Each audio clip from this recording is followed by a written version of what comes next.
Je ne viens pas ici en ce matin te dire toute arme forgée contre toi, nulle et sans effet. Non.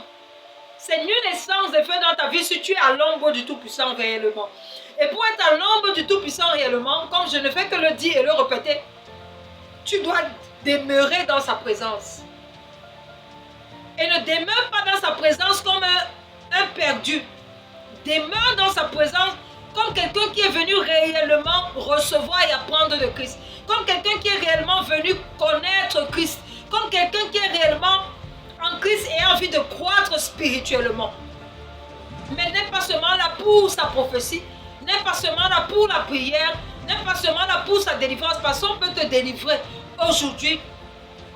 Tu t'en vas, tu crois que tout est terminé, mais après quelque temps après, parce que Dieu n'est pas assis en toi, parce que tu ne reposes pas sous l'ombre du Très-Haut, cet autre esprit vient te combattre.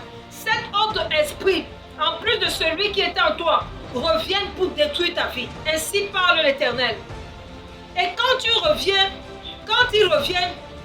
encore pire.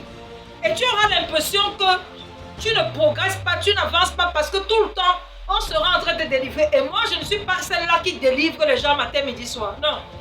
Dieu relâche sa parole pour qu'elle puisse s'asseoir en toi, pour que tu puisses te soumettre à elle et qu'ensuite tu marches comme Dieu te demande de marcher. Ça facilite le travail à ton leader, ça facilite le travail même au Dieu que tu pries tous les jours. Parce que si Dieu t'a déjà envoyé quelqu'un, c'est pour que tu te soumettes et que tu sois attentif à ce que Dieu te dit au travers de la bouche de ce leader, de ce pasteur, de cet évangéliste.